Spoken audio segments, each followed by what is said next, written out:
ஸ்டாக்கில் 25,154 ரூபா இன்வெஸ்ட்மெண்ட் பண்ணியிருக்கோம். பண்ணி கிட்டத்தட்ட ஒரு 5 டேஸ், அதாவது 1 வீக் ஆயிடுச்சு. இப்போ அதோட வேல்யூ வந்து 24,945 ரூபா. கிட்டத்தட்ட இன்னமுமே மைனஸில் தான் இருக்குது. 208 ரூபா நமக்கு மைனஸில் இருக்குது. மார்க்கெட்டை பொறுத்தவரையும் நம்மளால் நியூஸ் வந்து வரதுக்கும் ஸ்டாக்கோட அந்த ப்ரைஸ் ரேஞ்சுக்கும் நம்மளால் வந்து அவ்வளோ சீக்கிரத்தில் எதுவுமே வந்து நம்மளால் முடிவு பண்ண முடியல. இப்போ நான் ப்ரீவியஸ் இந்த வாரத்துக்கு முன்னாடி உள்ள வாரம்லாம் வந்து பார்த்திங்கன்னா டெய்லியும் 230 ரூபா, 240 ரூபா, 300 ரூபா அப்படின்னு ப்ராஃபிட் எடுத்துக்கிட்டு இருந்தது. இந்த வாரம் ஃபுல்லாகவே நம்ம வந்து எந்த ஒரு ப்ராஃபிட்டுமே எடுக்கலை. அப்படியே ஐடிசியில் வாங்கினது ஐடிசியில் அப்படியே நிற்கிது. ஸோ என்ன பண்ணுறதுன்னு தெரியல. பார்க்கலாம், இன்னும் கொஞ்சம் கொஞ்சமாக அது வந்து ப்ரைஸ் வந்து ஏறும் போது நம்ம செல் பண்ணலாம்.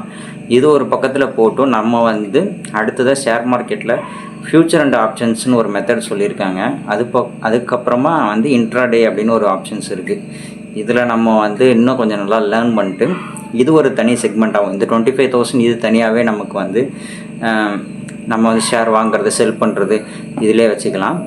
நம்ம அடுத்த செக்மெண்ட்டாக என்ன பண்ணலாம், ஒரு 15,000 கிட்ட ஒரு 15,000 சேர்த்துட்டு அதில் ஃப்யூச்சர் அண்ட் ஆப்ஷன்ஸோ இல்லை இன்ட்ராடேவோ அதை வந்து நல்லா நம்ம லேர்ன் பண்ணிவிட்டு நமக்கு ஒரு கான்ஃபிடென்ட் வரும்ல, அப்புறமா நம்ம அதுக்குள்ளேயும் இறங்கலாம். அது நம்ம 15,000 ரெடி பண்ணுறோன்னா அதுக்கு நம்ம டியூரேஷன் தேவைப்படும்ல. அந்த டியூரேஷன் தேவைப்படுற டைமில் நம்ம சொல்லியிருக்காங்க சீனியர்ஸ்லாம், ட்ரேடிங் வியூன்னு ஒரு ஆப் இருக்குது, அதில் நீங்கள் வந்து கற்றுக்கலாம் அப்படின்னு சொன்னாங்க. சரி, நம்ம அதையும் கற்றுக்கிட்டு அந்த 15,000 நம்ம இன்ட்ராடே, அப்புறமா வேறு என்ன ஃப்யூச்சர் அண்ட் ஆப்ஷன்ஸ்னு சொன்னாங்க, அதெல்லாம் நம்ம ட்ரை பண்ணி பார்க்கலாம். இப்போதைக்கு இது போகட்டும்.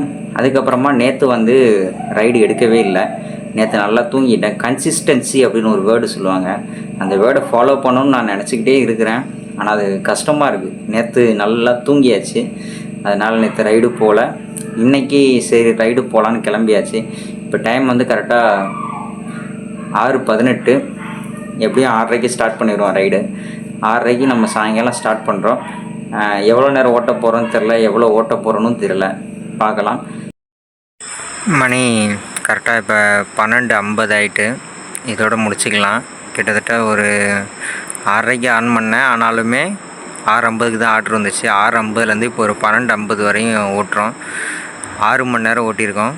ஒரே ஒரு பார்சல் வந்தது, 3 ஃபுட் ஆர்டர் வந்தது. பேலன்ஸ் 5மே பைக் டாக்ஸி தான் ஓட்டியிருக்கோம்.